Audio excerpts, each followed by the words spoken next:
So going to the next part of the question, what unexpected benefits or realizations that I have? I've become a lot more thankful and grateful for my health, and I've been less of a dick. For the longest time, I thought that I was owed things or that I deserved things. Well, who the hell do you think you are to think you're owed or you deserve anything? What I didn't deserve was my health because I abused my body. I ate shitty. I didn't take care of myself. I overlooked a lot of things that Stu brought to my attention. So, the benefits that I spoke about before, being an athlete 24/7 and moving well, that was in the physical, but I kind of expected that after a while putting those deposits in. What I didn't expect is to be a lot more humble, grateful, and thankful for my health day to day, and just to be appreciative of things outside of powerlifting instead of always having the tunnel vision for the next powerlifting meet. Having it taken away from me granted me a lot more thankfulness, in the process. Hello and welcome to the Limit Slayer podcast, brought to you by limitslayer.com. I'm your host, Nick Ritchie, here to help you look, feel, and perform better than ever, so you can unleash your potential, become your best possible self, and discover life without limits. We're joined today by special guest Brian Carroll for episode 153 of the Limit Slayer podcast.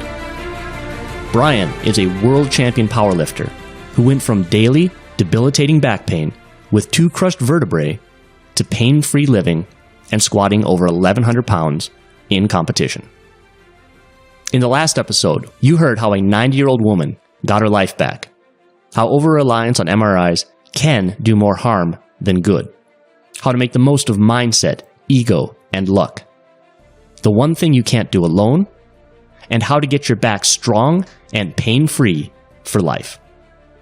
In response to the last episode, the Rogue Trainer called it the best podcast regarding no BS, real-world training, diet, and science. Check out my great friend's latest podcast with 3 exclamation points. So thank you for taking the time to comment, share, and encourage us with your kind words. In this episode, we look at special considerations for injured and aging lifters, so you don't fix or break what ain't broken. We talk about how misinformation, semantics, and one-upsmanship can get you in a heap of trouble. And end with some solid advice you can put to use right away, whatever state your back is in, to become pain-free and stronger than ever. Enjoy the final episode of our series, and don't miss out on any of the special bonuses we've prepared for you at the end of this episode. The Limit Slayer Podcast, episode 153, with Brian Carroll, begins now. Hey, Brian. How you doing? I'm doing great, man. How's it going? Going pretty good. Last time we had to end a little bit short because were you getting a pedicure or was the missus getting a pedicure? C, all the both. C, all the above. Yep. Okay. So I've never had a pedicure. How is that? It's good. Something weird, and I haven't asked Stu about this yet, but since I've rehabbed my back, my feet are much more sensitive. It's the weirdest thing. So when it comes to scrubbing them with the callus remover, my feet are way more sensitive, so that's really ticklish. But as far as just getting the feet manicured up and then a foot, leg, and calf massage, that's good. So I would recommend you trying one. I've definitely had the massage. I've never had the manicure before, though. Like you, I'm just ticklish as all hell down there. It's they try to touch me, and I'm just like, you get into it after a while, though. It's all good. Yeah, I have to kind of go. I talk about gift of injury, that visualization, harnessing that place you go to. I actually have to go there a little bit so I don't lose my shit. Yeah, I got to focus down at the beginning so I'm just not, jiggling all over the place. Yeah, it's funny how the parallels to lifting or sport and life are great. Yeah, the lifting kind of prepares you for everything in life, which is, again, why the book is so relevant, especially with the spine, because it's involved in, guess what? Everything, right? Absolutely everything. Good or bad. You might be making deposits, you might be making withdrawals and not even know it. Yeah, and that's one of the really hard parts. Like, how do people know if they need help? I mean, again, we talked about the Johari window a bit in the first thing, but a lot of the time you just don't know that you're doing something wrong until fate happens to say, you get in front of the right person. They're like, hey, buddy, you might not want to bench press that way, or you might not want to lift things that way. And you just have no way of knowing until somebody points it out to you, or you get hurt. Exactly. That's what I was going to follow up with. It's either you don't know the stove's hot until you finally enough people tell you not to touch it, or you decide to throw your hand on the burner when no one's looking, and then you learn the hard way. Then it's grooved into your brain, like we talked about. The pain, the happy, the highs, the very highs and very lows are grooved into our brain with emotion and feeling, and we learn that way very well. And that's one of my favorite analogies too, like the stove, the burner, putting your hand on the fire, because like mom can say to the baby, don't touch the fire, hot, and the baby's like, and they're just going to touch it anyway, and then they're going to cry and scream, and they got to touch the fire to know sometimes, Yep. Yeah. So let's see. I've had some barbecue, baseball, and beer these last couple of days, so been having a good time over here. But there was a big old earthquake, so the national exam's been postponed for the first time ever. So kind of interesting times over here. What's going on? Oh, there was an earthquake, and it's nobody was killed or anything, which is good. But it was like a 5.4, and it wasn't on the Japanese line. It wasn't tiny. No, it was pretty big. And so like the next day, so there's this big national exam, kind of like the SATs kind of, but it's all on the same day, and it's in 1,100 schools. And they had to shut down all those schools in order to accommodate for the earthquake. So it's been postponed till next week. So like everybody's just kind of confused and a lot of chaos over here because of that. Well, I'm glad you're good. So it sounds like you've been kind of hiding out and having fun a little bit. Yeah, really. Yeah. Had the day off, so it was good. But let's get back into our stuff here. If it's all right with you, let's go over some of the things we didn't quite cover yet. I think I have 3 more things on here, and then we'll get into some of the how it's transformed your life, some of the benefits I'm already seeing from it, and then the major takeaways for our listeners. Sounds good. Let's do it. Cool. So I wanted to go straight into retirement. You talked a little bit about that in the end of the book. How is your training going to be changing for like health, longevity? You mentioned your weight. Possibly some power building. I mean, let's just go into that a little bit, because I'm curious what your training and stuff's going to look like in retirement, because I have a lot of friends and stuff that are older lifters, in their 40s, 50s, that they're just not able to push stuff like they used to, and maybe keeping them in mind. How are things going to change? Well, for someone who's older than I am, or anyone that's put a lot of miles on their body and kind of moving towards retirement, or actually in retirement, I suggest lightening the load and lightening the intensity overall. That means not having to go to, 80, 90% of what may have been your rep max or your 1 rep max at one time or another. Doing things that are going to build athleticism for day-to-day activities, whether it's pulling the kid out of the crib or just being able to walk or go hiking. So, endurance with walking, jogging, core stability, having a decent amount of flexibility to be able to reach down and grab your kid out of the crib. When you're building a power lifter body, ideally the hamstrings, the back, the quads, the lats, everything is going to be really, really tight to be like a spring to produce that much force and stay resilient. Well, when you're going to start laying mulch in the yard, you need a little bit different athleticism. So what I would suggest is for people to be well-rounded, train more like a strongman, do some carries. Don't worry about loading up the squat, bench, and deadlift so much. Build your grip strength still. Go on walks. Do versions of the squat, maybe a trap bar deadlift instead of the regular deadlift. Pull off of blocks. Again, you can get creative with it. Utilize less rest. Move faster. You don't have to worry about loading the bar so heavy to still get your work in. I mean, there's a lot of different ways to attack it, but as far as my training, I'm still doing the squat, bench, and deadlift, but versions of those lifts. So I might be doing a safety squat bar squat that's better on my shoulders. Yes. I'm doing a belt squat now more, which doesn't load the spine, nearly as much. I'm doing floor press, which is better on the shoulders and pecs instead of the bench press. And then for the deadlift, I'm doing elevated block pulls. So it's going to take some work to kind of detune the body, if you will, for a long time. And the hardest part, and I saw Donnie Thompson talking about this other day, for those listening in that don't know who Donnie Thompson is, Donnie Thompson was the first guy to total 3,000 pounds, super heavyweight guy from South Carolina, inventor of a bunch of different things like the bow tie and body tempering.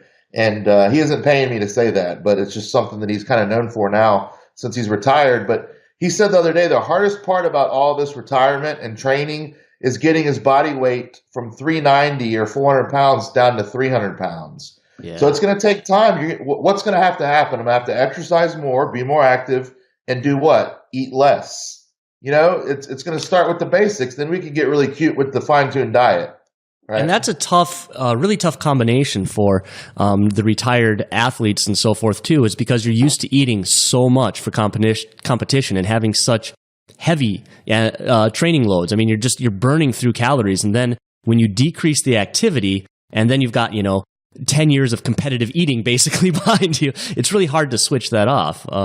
I know even myself, it's really tough, and I'm not lifting anywhere near what you guys are, but like going from like super athletic to training twice a week, for example, there's a big shift there. Yeah, so you're just going to have to become competitive. We talked about being an athlete 24/7, being resilient and moving well at all times, whether you're laying mulch in the yard or you're, have a chartering fishing company or something where you're out in the boat bending over all day. Move well. Treat your body with respect. At the same time, be competitive with yourself. Just because you're not competing in powerlifting doesn't mean you can't be competitive, whether it's walking a faster mile or running a faster mile or getting more repetitions in under a minute for an AMRAP set or whatever it may be. You're always going to have the competitive nature, right? It's just like the older guy that we all knew that was the cool coach that would talk about girls with us. They're like, I may be old, but I'm not dead. The mind doesn't change, the body just does, right? Yeah. Not dead yet. My dad has a t-shirt with that on it, the old Monty Python. It's good. Yeah, when I was shown that in 10th or 11th grade, I watched it on the educational channel. For one, I couldn't believe they were playing it on the educational channel because the only thing educational about that movie is comedic genius, right? It's great stuff. But it caught me off guard, and I became a fan since then. I just happened to catch it one day when it was playing on the local educational channel. Yeah, it's good old Monty Python. Apparently, the Brits aren't nearly as enamored of them as the Americans are. We just love that style of humor, I guess. It's good stuff. Well, it's weird because people either love it or they think it's ridiculous, right? Yeah. My favorite part of that whole movie is when Sir Galahad? No. Yeah, I think it was Sir Galahad. When he storms the castle and kills everybody and then apologizes because he had brought the note because he met the prince at the top instead of a princess that needed rescuing. They're all dancing on the tables and yep. Yeah, he ruined the wedding, killed everybody, stabbed the bride or whatever. Yeah, it's hilarious. Oh my! Have you watched? Do you watch Game of Thrones at all? Because it just brought back to mind the Red Wedding. Oh man, I have a feeling what the Red Wedding means, especially in this context. Yes. But I watched the first season, and me and the wife were kind of, I don't know. We're probably going to give it some more time and watch. But I've heard that you got to make it to the second season, and I don't think it's a bad show. But my expectations were so high, that they were not going to be met in the first season. And there's a lot of shit going on with the different kingdoms and who's in charge and what's the deal with the imp and all this. It was taking me a while to process everything. Oh, sure. And it's, to be honest, there was just too much dick in that for the first season for my liking. Yeah, I didn't understand. Yeah, I didn't understand who was actually in charge because they're all supposedly equals of the kingdoms. And then, I don't know. I'll give it another shot. Do you suggest I do that? Well, I mean, I was kind of on the fence for the first one, and then I just watch it with like coworkers and stuff on a school night after we're done, from the office. So, I mean, I wouldn't go out of your way to watch it, but it's a fun show if you got time for it. People talk about that it's the best show ever made, and I mean, there's a bunch of really good shows. My favorite show of all time is The Wire, I think. Same here, definitely. Seen every season of that. I'm really sad that it, actually stopped because they could have kept rolling with that forever, I think, and it was just magnificent. Oh, that was a beautiful, beautiful, well put together show. Excellent character development. And then the fourth season, when the most crazy thing out of the whole series happens, that totally caught me off guard in the convenience store. Awful. Yeah, that was definitely one of my favorites. But I'm sorry, back to back to your book and all that fun stuff. I love talking we could talk to you. That could be another podcast right there.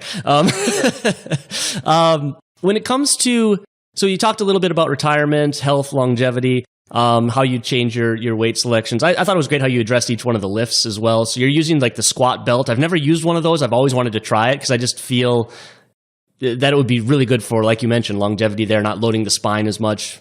And anyway, I wanted to talk a little bit about breathing and bracing because these were mentioned a lot in the book.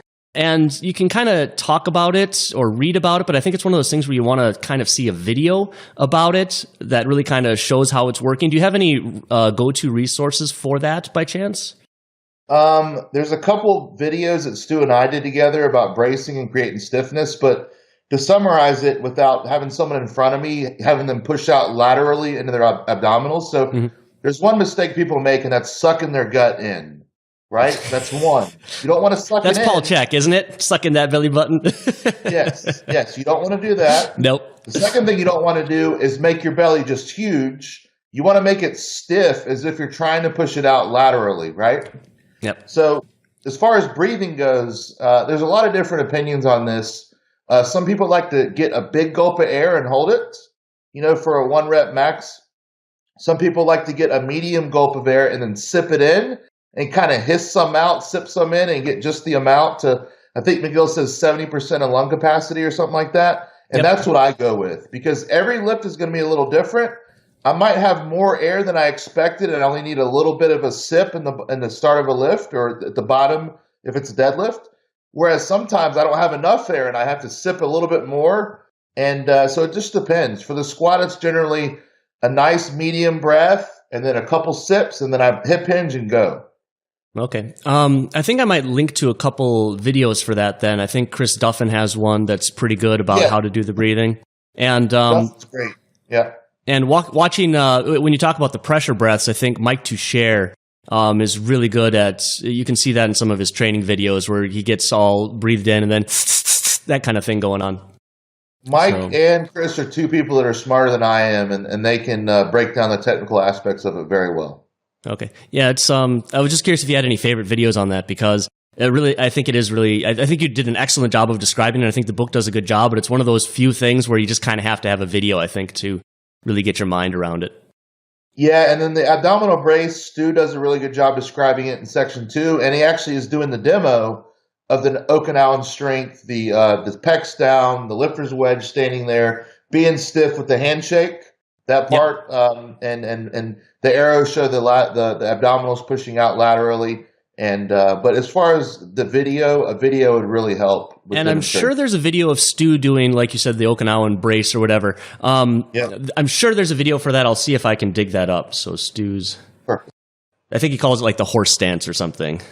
Yeah. Okay, I'll try to put that in the show notes as well.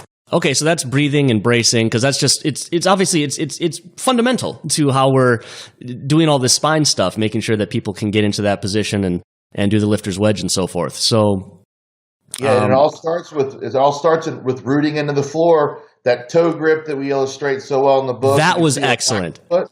Relaxed foot versus a gripped foot. It's like night and day. We say white knuckles with bending the bar to finish off that lifter's wedge, right? To apply force to the bar.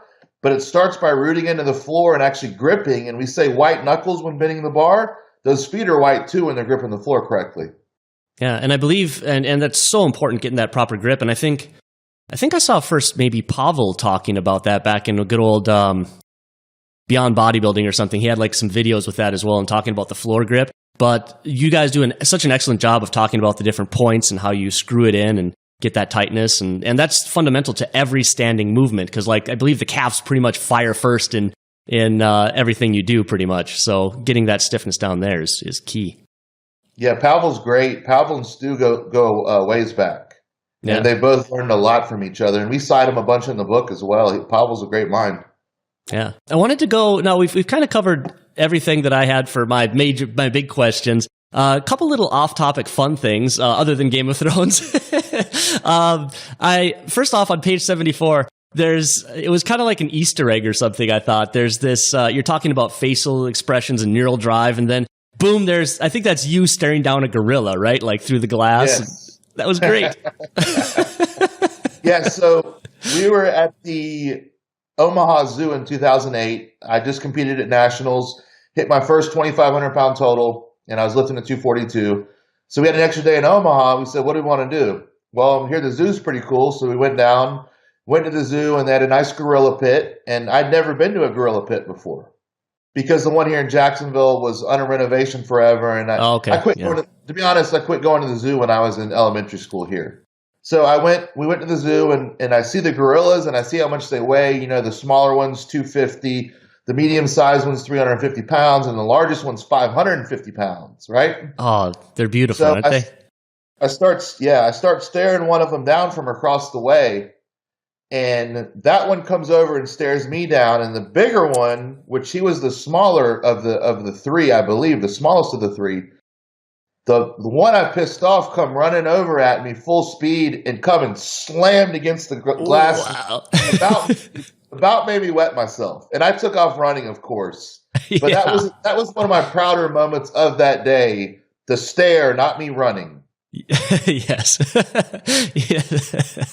Yeah, pissing off the gorilla. Man, I mean, it's kind of like the elephant that's tethered with like a little string, right? They get conditioned, but like a gorilla, they'd be like, fuck this thing, I'm going to break it down. So. That's what I thought he was trying to do because I challenged his manhood. Yep. All right. So that was kind of a fun part of the book. This is kind of an interesting. This is a question I think that Elon Musk, the entrepreneur, asked to a lot of people that are interviewing for funding and so forth. And it's basically just like, what's one thing you know that most people think isn't so? I think it's just kind of a fun question.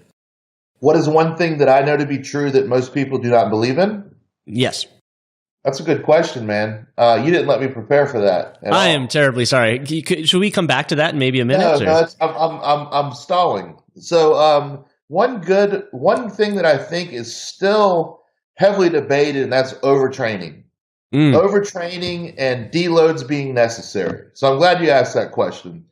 We know for a fact that the body does get overstimulated. For one person, it might be a different stimuli, and for another person, it can be completely different, more or less, right? Yep. But eventually, we know that nothing is linear. Eventually, you push too hard, micro tears or micro fractures turn into macro tears or macro fractures, and the body will break down. Too much stimulation will end up causing insomnia. It can end up causing you to get physically ill, sick. There's lots of things that happen when you push the body too hard. And we know that from people just from a stress standpoint, when they're going through a divorce or a job change or something, they get physically ill when they have too much stimuli, right? So all the more reason when someone's pushing physically, the body will break down, regress, you end up getting sick, end up tearing something off due to fatigue. So I've had a lot of debates with very smart people about deloading and being necessary to avoid CNS overstimulation. And their argument is, well, why do you need to deload every 3 weeks? And I say, you don't need to deload every 3 weeks, but that's a good rule of thumb and it's a good starting point.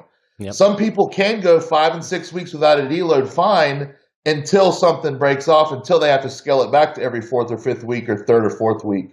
So I think a good starting point for everyone to stay ahead of that crash. You want to ride the wave, but stay ahead of the crash. So for me, every 3 to 4 weeks is perfect. Now, if I still feel nice and fresh and recovered on that third week, I may plan to push it for the third week. But a lot of the times that 2 weeks of pushing, that third week, my body is asking for the reprieve, for that break. And that's just a day where I can attack weak points a little bit more, back off the intensity, back off the volume and load.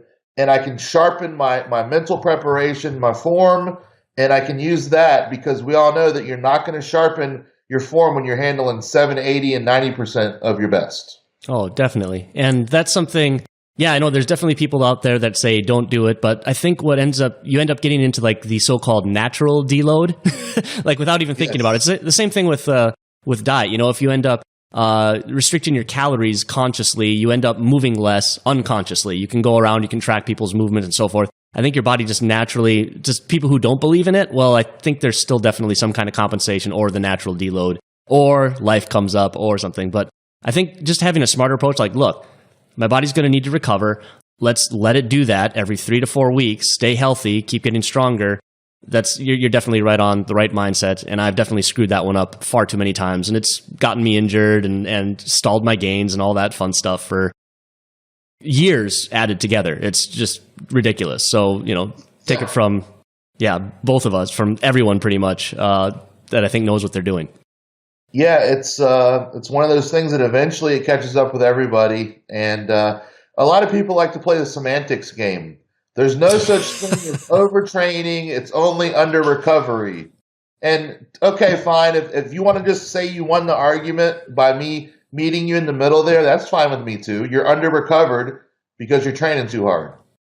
Yeah, I'm sorry. I work at a school, and we have a couple English teachers, and some of them are just grammar Nazis, and I just don't give a shit for the most part. It's like, okay, semantically, okay, you just want to be right. You are right.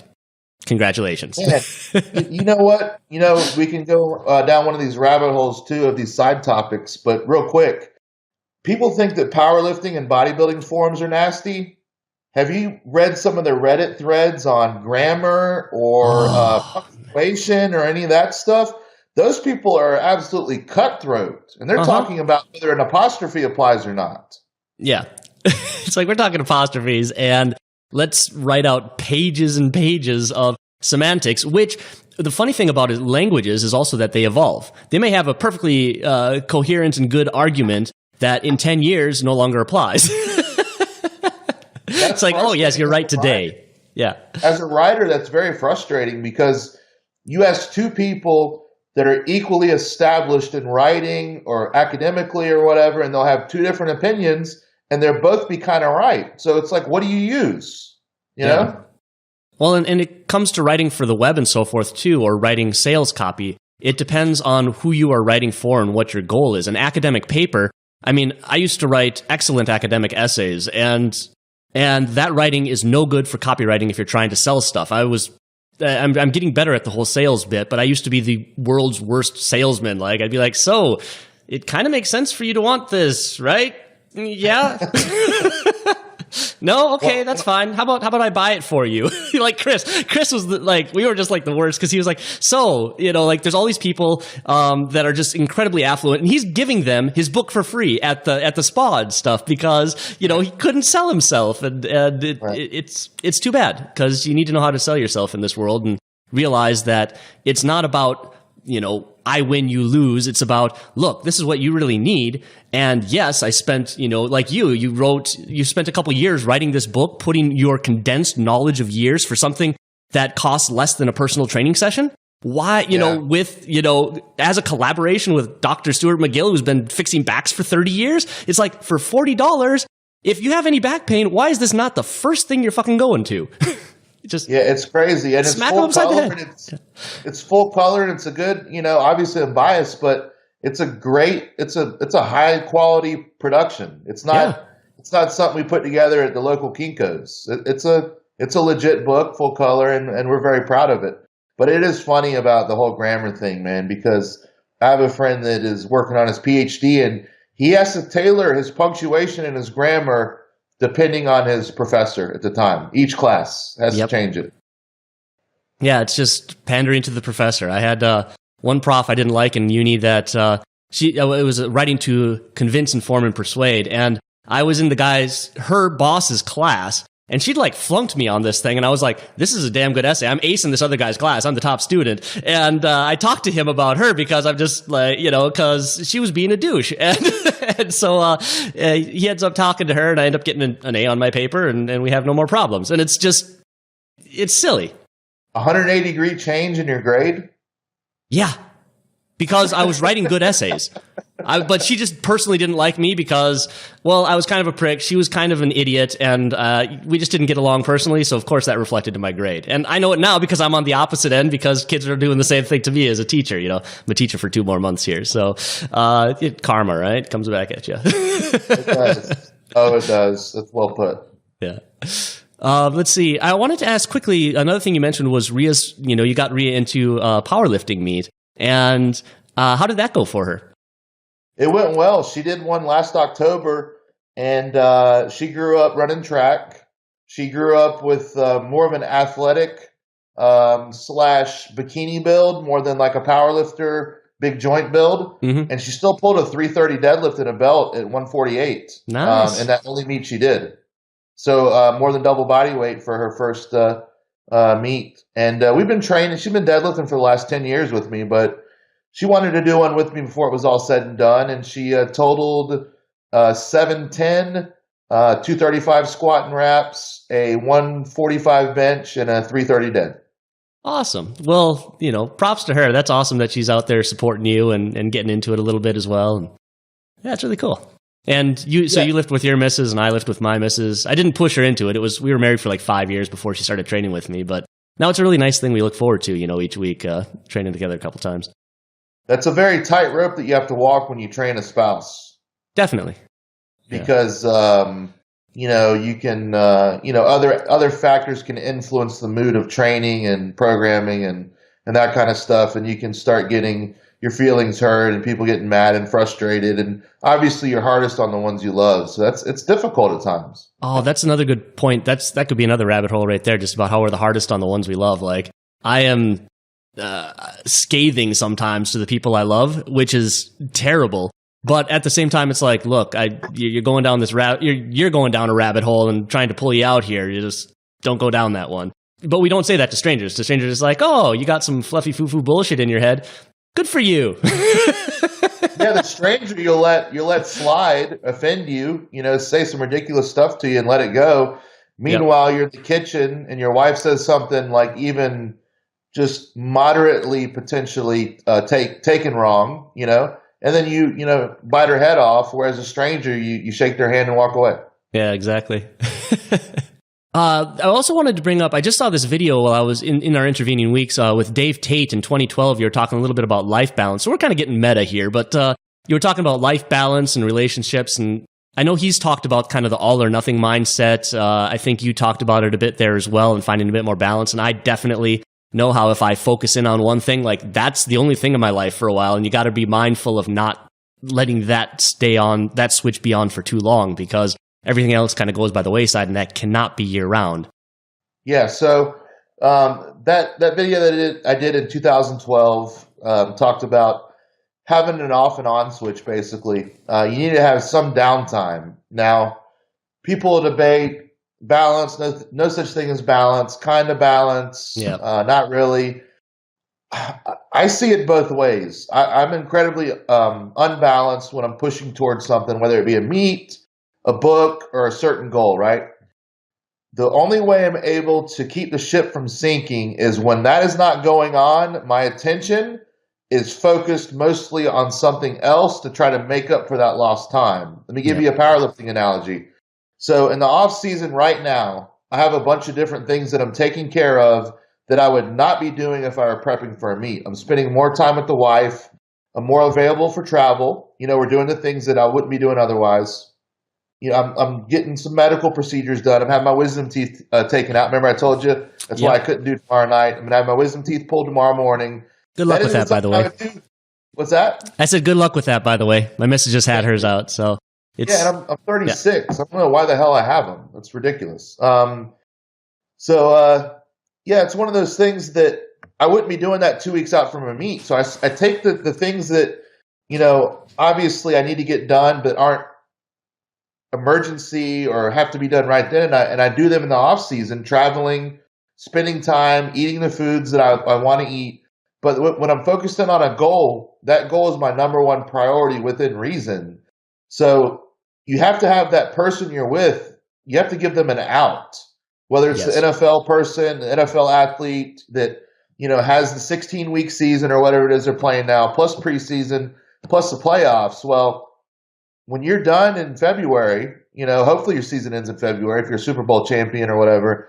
When it comes time to come back home, I know spring practice comes up soon and they start having camps and stuff, but those 3 months that you're not there, on the set, you need to be making up for that time that you've been gone, living in another city, traveling all the time, focusing on, football or baseball or whatever it is, and making up for that lost time. Definitely. And I just mirror that real quickly. Like I do a lot of So obviously I'm going to be I'm starting my own business more or less here for 2018. And so I put in a lot of weekends and a lot of nights and stuff, but my wife and I are teachers. So like when we have vacation, that's what we do. It's like, I am just there to play with her. So we go travel and we just have a good time together and really kind of, like you said, make up for lost time because, life gets busy. Yeah, because otherwise, if it's just a continuum over and over of the same rituals, who wants to be in that? Yeah. Eventually, that person, no matter how loyal and dedicated they are, they'll start to fade on you a bit. So they need an out of some sort. And just remember, even the people closest to you do not care about your goals as much as you do. They care a lot, especially your wife, my wife. They really care. They want to see you succeed. They want to see me succeed. But I can promise you they're not as hard on me as I am myself. So I want this a lot more than they do. So you got to keep that in mind that you got to give them some kind of an out every once in a while at least. Yeah, I think that's just some good life advice. So I'll link to that video in the show notes as well. And thank you for elaborating. That's, again, just, what I like about you is you bring a lot of real world perspective. And again, you don't get caught up in semantics like a lot of the people do, arguing about the minutia. So, it's really enjoyable talking to you. And likewise. Thank you.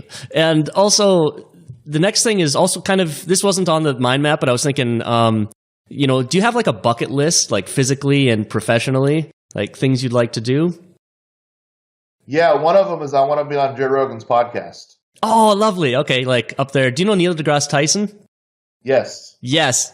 Okay, yeah. So Joe Rogan's podcast, that'd be awesome. Okay. So why would you like to be on Joe Rogan's podcast? Well, number one, it'd be great for my brand. Mm-hmm. It'd be great exposure. He's got a big following. I met Joe before at one of his comedy routines, and it was great. And he seems like a pretty cool dude. And the biggest thing is I think that would help get my story and what I can talk about and do seminars on and help people with. It'll take that reach to the next level by having an audience in the millions like he has. I think at one time he had 80 million downloads a month, including YouTube, iTunes, SoundCloud, or whatever. It was a bunch. I don't know if it's still that big. But that's one thing that I would like to do from a professional standpoint. Another is to teach courses with Dr. McGill, which that will happen. So maybe one will help the other happen. You know what I mean? Yeah. And, when you just kind of get that, your bucket list out there, I mean, you'd be surprised how people will try to help you. If I have any say in the matter, I'll just see if we can, just get it on his radar or something. So that'd be awesome. I love doing podcasts because I can keep it, really narrow and just talk about the topics at hand, or I'm pretty well versed in different things too, whether it be music or TV shows or even sometimes pop culture. So I like to talk, politics sometimes too. So it's just one of those things that, I'd like to think that I could, offer some decent insight to the audience. Yeah, definitely. I think you'd be a good fit because with his podcast also, it's kind of all over the place, right? So that's, that'd be good fun. Hear some different stuff. Yeah. As far as professionally, or as far as any other bucket list items, I'd like to have a house in the mountains, like a secondary house, like a winter home or whatever, or summer home. Do you have an idea which state you might be interested in having one in? Well, we're going to a cabin in North Carolina next month, so I'll be able to give you a better answer soon. Yeah, because I'm a Southern boy, so all I know is the sun and the beach. So it would be nice to have 4 seasons every once in a while. Yeah, except you could probably do without the Minnesota winter. I'll just say that. Yeah, I could do without the whole Wisconsin, Michigan, Montana, all that winter. Even Ohio. Ohio's dreadful in the winter. I go there every year for the Arnold in March, and it's always overcast and gray with sun and sometimes snow, and a lot of the time snowy sludge everywhere with ice. And the ice and snow and mud is nasty. Yeah. That said, I would like to say if you ever have the chance to go to Norway or get up to Svalbard or something, like by the Arctic North, polar night, polar bears and all that stuff are just friggin' awesome. And ice caves, and they've got, all the glaciers and stuff. It's absolutely gorgeous. You don't see that during polar night because it's friggin' blackout, which I didn't realize and spent a whole lot of money on. got into the airport. There was an avalanche, so we sat around the airport for like a day. But man. Another thing that is going to happen sooner than later is an Alaskan cruise. Awesome. Yeah, that would be really fun. Beautiful. Yeah. Yeah. As far as bigger things than that, nothing too huge. I just want to, be happy and live a decent life and have my health. So I have that, and that's the biggest thing through gift of injury. I've got my health back, not just the return to lifting, which is obviously, an added bonus, but not having day-to-day radiating back pain is pretty damn awesome too. Oh, yeah. And if you can keep that up, I mean, hopefully you'll live long and strong for a good long time. All of us, all we can really hope for is living a good, healthy, long life, right? Right. And then, another thing, Nick, is, writing the book with Dr. McGill is a bucket list item too. I didn't know it would happen this quick, but I got to add that to it as well. That's pretty damn cool. Yeah, props to you for that. Like just getting together with him and making it happen so quick. But I think it's one of those things where it was just kind of meant to be. Like, he had, this stuff in him, and you're like the perfect case study, and then putting things together. It's just, I'm really glad you guys did the collaboration. It turned out really, really well. I'm glad that people are enjoying it. Earlier, I saw Mark Bell had Stan Efferding. Stan Efferding's one of the only top powerlifters and bodybuilders that did it at the same time and could look that way and still total 2,300 pounds in reps like Stan did. Yeah. And obviously Mark's a former good powerlifter in his own right, total 2,600 at 308 at one time. But they were actually talking about gift of injury earlier because Stan has utilized the principles of getting his back in shape as he's turning 50. He just turned 50 a couple weeks ago, actually, and had good things to say about Stu's work and my work. And the word's going to spread, so that's pretty cool. Oh, for sure. And you got how did you get Bill Kazmaier on board with the forward there? That's pretty awesome too. Yeah, Stu and Kaz go way back. Okay. They've done work together a long time ago, and they have a really good relationship. I've only met Kaz one time, and that was at an expo. But obviously, he's familiar with the work because he oversaw what we were doing together, and it's been in the work for about 5 years now, for a little over 4.5 years. So I couldn't think of a better person to endorse it than Kaz. Yeah, definitely. So and Stan, yeah, he's getting up there in the years, but he's still a friggin' beast. My goodness. Like I was like, he posts stuff like, well, recently he's still been posting stuff online, and you're just like, how does this guy keep doing it? Yeah, Stan's one of those guys that's good at everything, and Mark Bell told me that a long time ago when I was one of the first powerlifters to write for Mark Bell's magazine. Okay. Back in 2009 and or 2008, 2009, and Stan was too. And Mark said to me one time, he goes, "Dude, your articles are great, so are Stan's, but Stan is pretty much great at everything." And if you listen to Stan talk, he's extremely intelligent, very cerebral. And it's not a surprise that he's able to turn pro in bodybuilding and then break world records in powerlifting because he's smart and he's very methodical with everything that he does, and it has a rhyme or reason. And that's, to me, a sign of very high intelligence, of having always a purpose to what you're doing. Yeah. So he'll get good at something and then get it out there. Because, I mean, again, the knowledge without application is kind of worthless. and it is. Yeah. So let's get back into the takeaways for our listener, being mindful of the time here. I'm really enjoying, like, I could just go on tangents with you forever, it feels. But what are some of the transformations you've gone for? I want to look at like how life has changed. What are the most salient or unexpected changes from this process? And then a few more follow-ups on that. Okay. So you want me to start with some of the biggest changes in my life since this book process, or where do you want me to start? Since the rehab process. So since you started working with Miguel. So more or less just focusing in on the injury. And then, so the biggest changes to your quality of life, for example, and then what was unexpected that you didn't expect from the process? What kind of just came out of it? Yeah, the biggest things, the takeaways is moving well and being good to my body, and just realizing that, hey, dummy, the body is a limited resource. If you're going to burn the candle at both ends, you don't expect to be able to go and lift a Team Samson and be anywhere near 100%. So I was, making more deposits and withdrawals is a big thing that a lot of people they don't look at until they're way overdrawn and they're bankrupt. They're like, what happened to me, man? I was just lifting well last week or last month or last year, had no pain. A lot of injuries are cumulative, and we think they all of a sudden just happen when they've been mounting for days, weeks, months, years, even decades sometimes. So the biggest thing is moving well and not abusing your body and learning to say no at some time. At times, you have people that ask you to move. Well, now when I have people asking me to move or to move their refrigerator, I politely say, no, thank you. Yeah. Because here's the thing. What's worth more to me? My reputation of maybe saying no to somebody or my back health? I've already been down that road before. So, man, I've learned to say no and avoid situations that compromise my back and my health. And I'm just smarter overall with what I put into my body. Nutrition, that's a big, big takeaway. You don't need to eat like a bodybuilder to perform like a powerlifter, but you don't want to put a bunch of junk in your gas tank either and have extra body weight, body fat, and you want it to burn efficiently. So again, it's not going to be a chicken and rice diet for everybody, but it's not going to be a McDonald's diet for most people either. And I don't think it should be, especially when you start mixing in simple sugars and saturated fat. And we know what that leads to. Yeah. Not good stuff with your heart and your arteries. Yeah, I think when it comes to diet, one of the things, so I used to be, you can see me right now on the cam, I'm about 189, and that's a little heavy for me right now.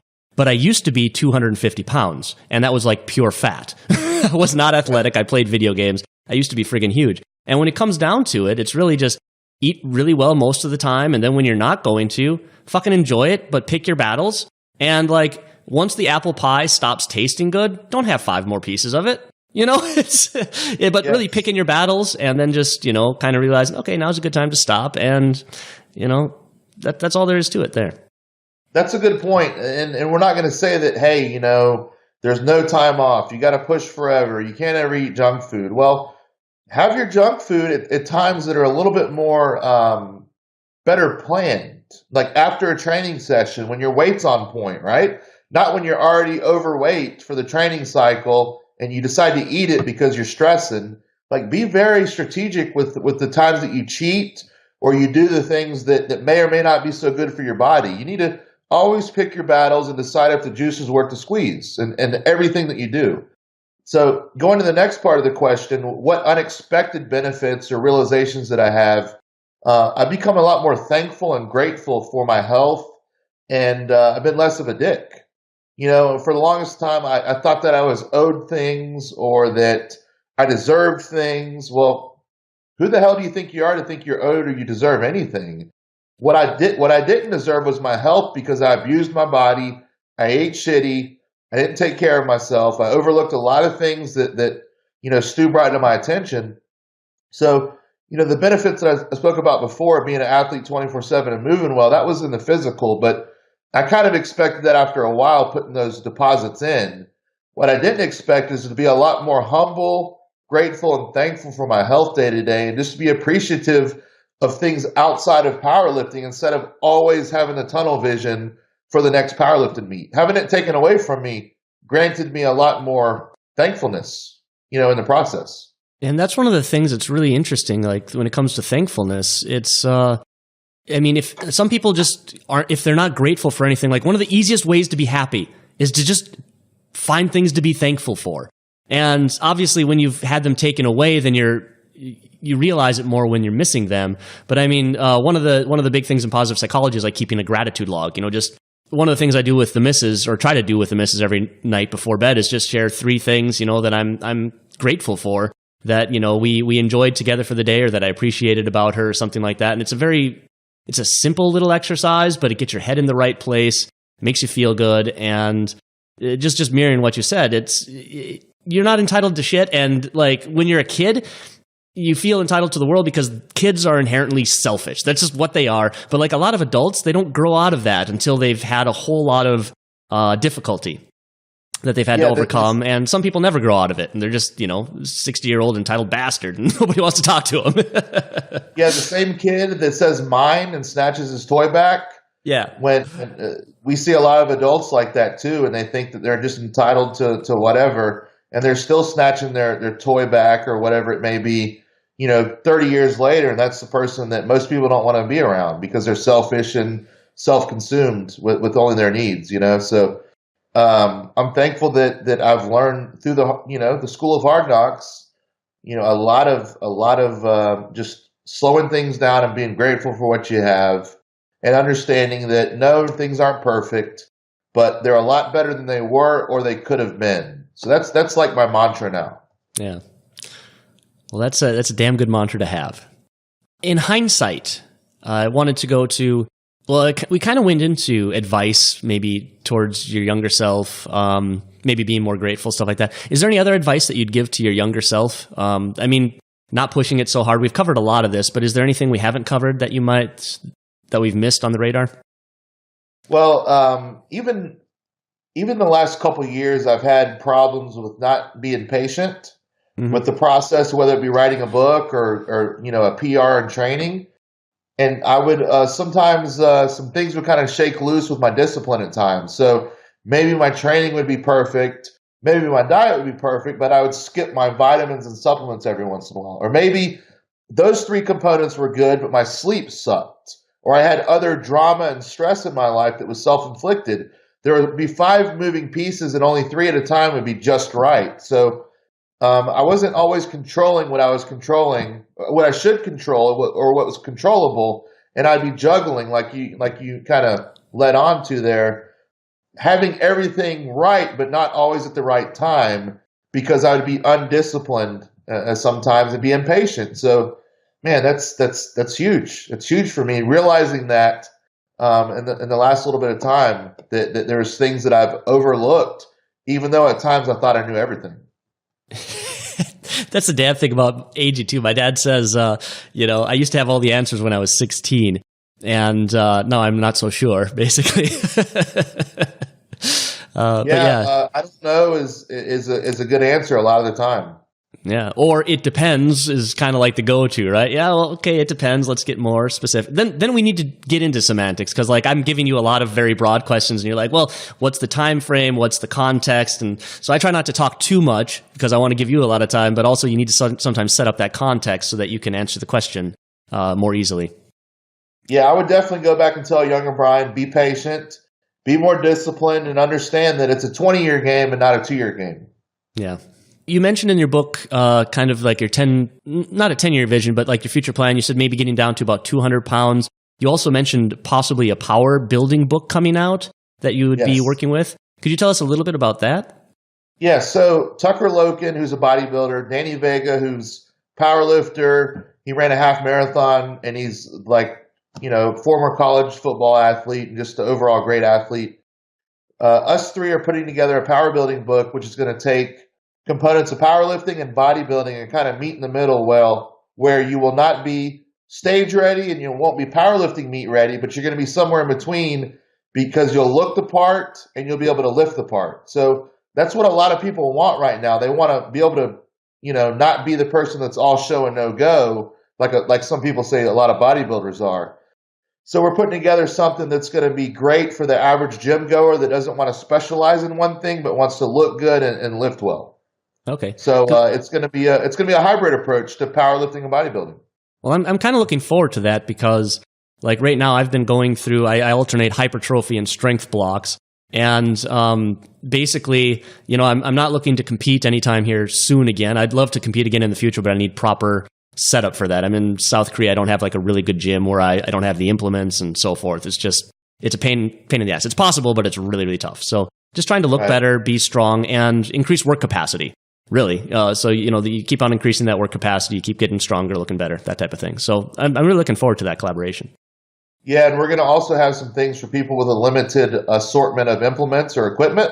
Mm-hmm. For the person that also travels in the hotel room, there's that has a limited, they can only do bench dips, push-ups, bench dips on the bed, push-ups. Maybe they have access to some bands or whatever. And we're not talking about the really nice Hilton gym downstairs that a lot of the hotels do actually have now. So yeah, we're going to make it for the business person that travels a lot too, not for the powerlifter or bodybuilder, just the gym pop, if you will. That's something I tried to get Chris to write for like 5 years ago. I was like, my dad's on the road. I know a bunch of executives that want to get a good workout in the gym. And, they're missing that resource. So definitely, put that out there and it'll be, I'm sure people will just eat it up. Yeah, so we'll have the same basic principles. Yep. They'll be tweaked a little bit for the higher reps and such, but there'll be a lot of hypertrophy training in there, and we'll still have the basic squat, bench, and deadlift work. But, how you'll go about it will be a little bit different. Okay. I'm going to go with some of my takeaways maybe off air to save your time because I know you've got to run here pretty soon. So let's go with things that everybody can kind of take away here. So athletes obviously can go buy a copy of your book from your website, poweractstrength.com. And I think really regardless of level, tell me if I'm wrong here, but regardless of level, it's going to help them assess and self-coach themselves, but also they can use this book with their coach. I know I'm going to be giving my copy now that we've had our interviews and I've highlighted the hell out of it. I'm going to be giving it to my coworkers to do and to look at and my clients to talk about. And then we can, kind of work on some of this stuff together. And I think that'll just make people, help them shore up their weaknesses and be stronger than ever. Any other advice what are like your big 3 takeaways for athletes that you think they'll get from this book? Number 1, if you are hurt, back injury is not a life sentence. Number 2, best case scenario, you avoid the back injury. We tell you how to build a nice and durable, strong core, and we teach you how to, end up doing the power lifts with good form, how to program, how to diagnose, how to assess. Another big takeaway is this book is not just for a strength athlete. It's for the person that wants to be able to do things pain-free, or someone who wants to avoid maybe a back injury, or someone that had a back injury a long time ago but wants to get back into training a little bit and is interested in lifting. And I think that most people should do some form of the squat, bench, and deadlift, no matter what their training goal is, whether it be a trap bar or a goblet squat or, a dumbbell press. They're all forms of the squat, bench, and deadlift. So or the variations you mentioned earlier as like a retired lifter. A lot of my populations they're aging and their joints aren't nearly as good as they should be. So rack pulls instead of, from the floor and all that good stuff. Definitely. Yeah. And, so this will apply, no matter what level and what your end goal is, it will help you. And especially for any clinician, chiropractor, physio, physical therapist, you're going to be working with a lot of strength athletes in your time, and a lot of people that want to just be able to get back to powerlifting 101, and that's to be able to stand up with a hip hinge, right? Stu shares a story that you talked about, how powerlifting 101 is pulling your hips through, and we break down the basics to the most basic thing you can think about with the hip hinge, and we take you all the way to world-class performance with the squat, bench, and deadlift. So there's something in there from A to Z for everybody. And I'm probably going to spend 15 minutes on that. Maybe I'll make that a bonus or something, like all the takeaways that I got from that.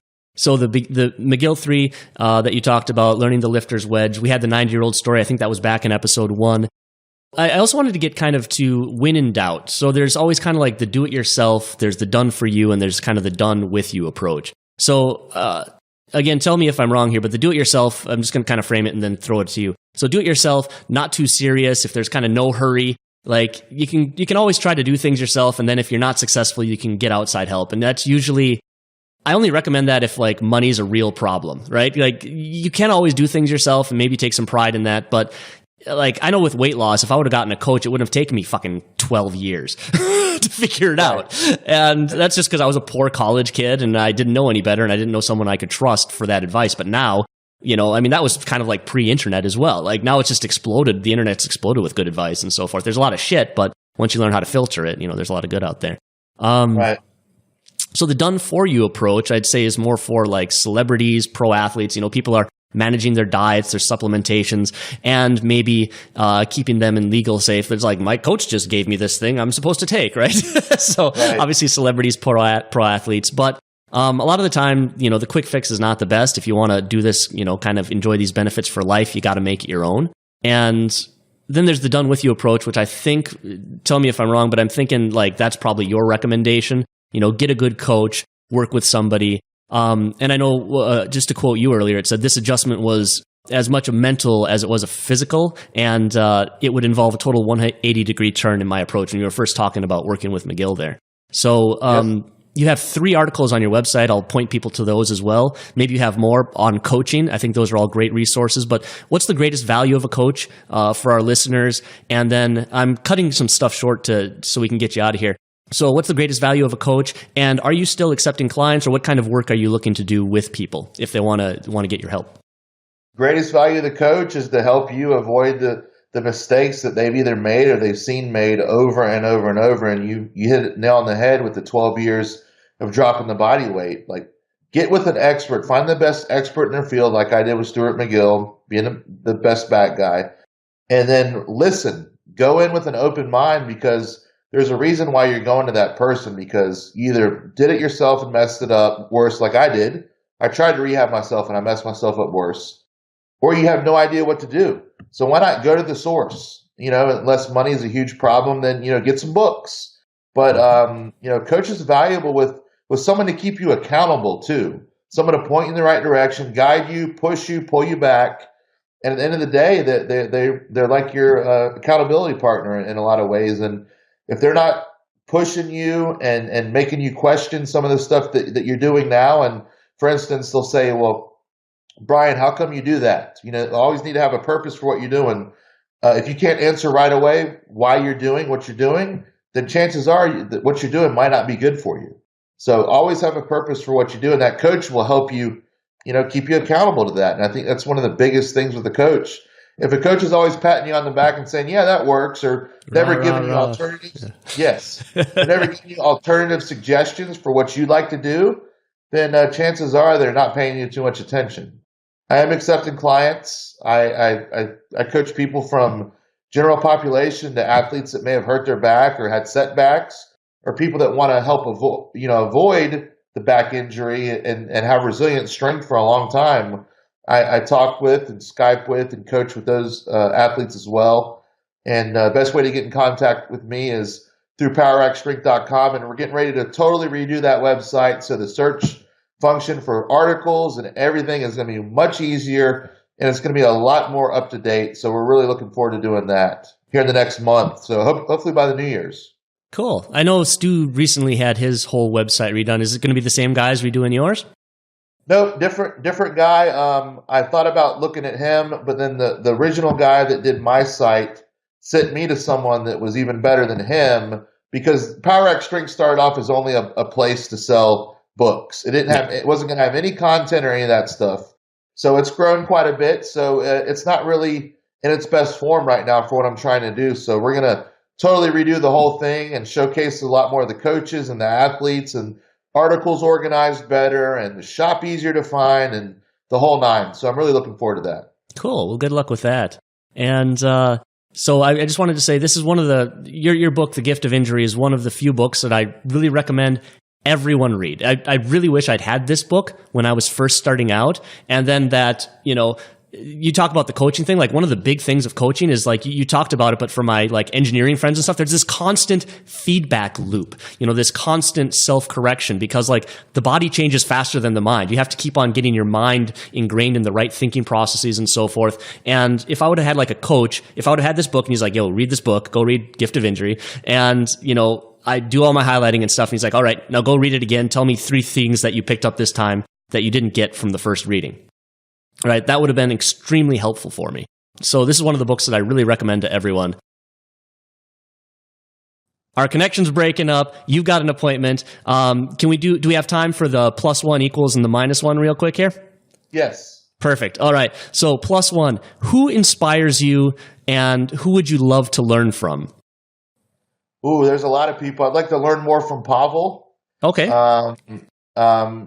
Any young buck that's up and coming, powerlifting inspires me to sharpen my game up more, learn more. Anyone that comes out with a good product, anyone that brings something to my attention that may question some of my principles and makes me want to sharpen up more and make sure that I'm on the right path. So I think questioning things is great.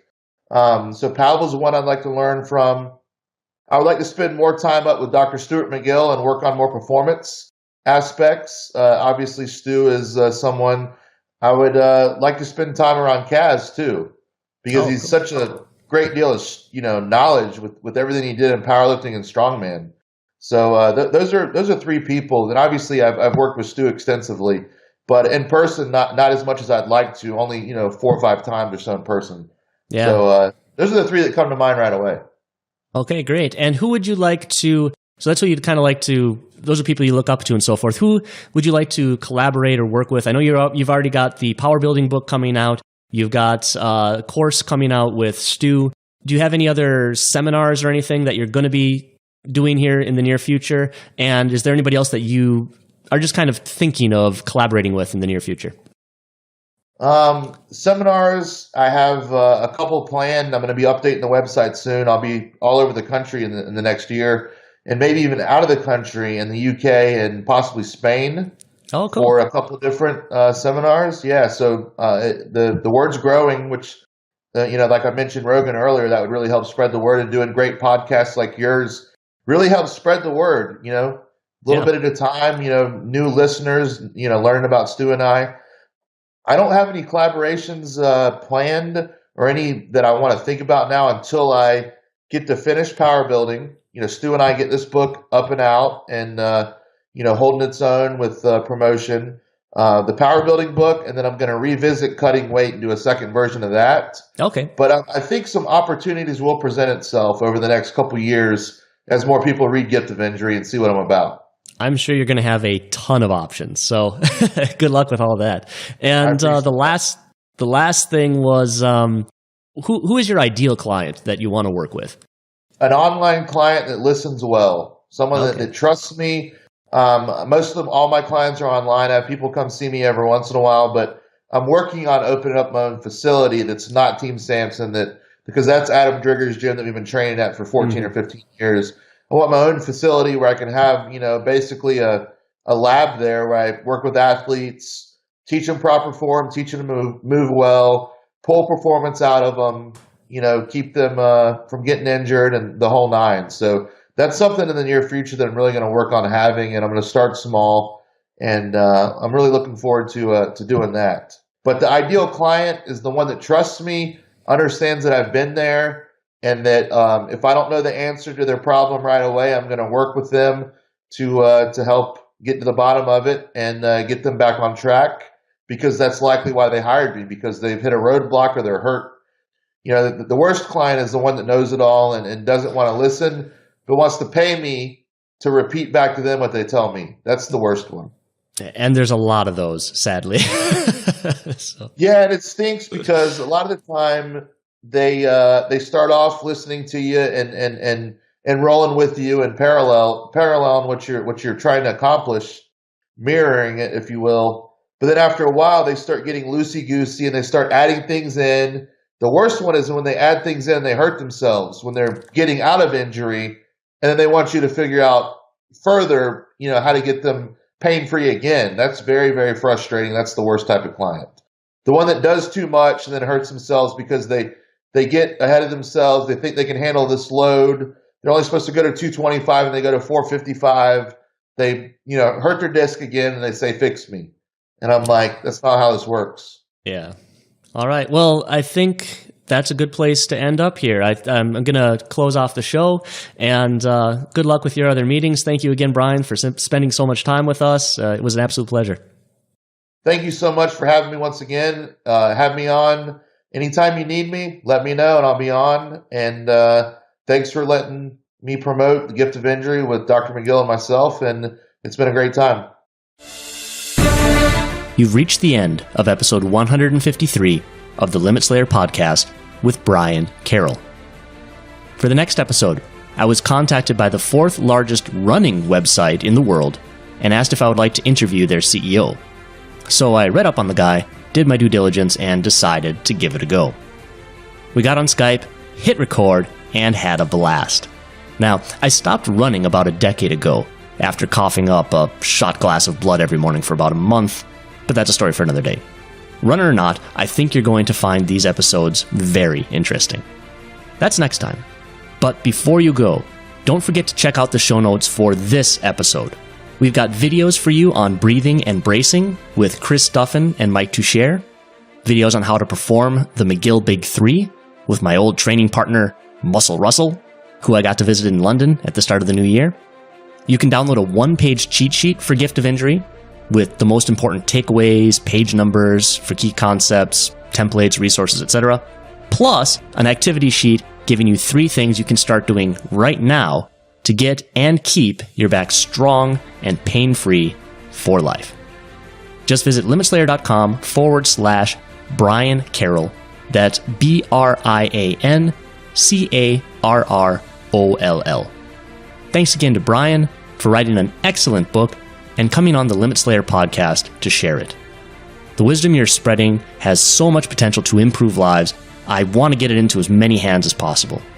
And to help make that happen, I've prepared 3 special gifts just for listeners who own a copy of Brian's book. The first gift is the best and only available to the first 10 people who order Gift of Injury from the link in the show notes. The second gift addresses the one major shortcoming of Brian's otherwise excellent book, so you can extract the book's full value on the first go.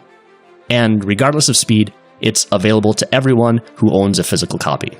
Just don't forget to claim it. And the third gift, well, you'll just have to visit the show notes to find out what it is and how to get it. Episodes, downloads, links, and bonuses, you can find it all at limitslayer.com/Brian Carroll. So thank you so much for listening, and till next time, stay mighty.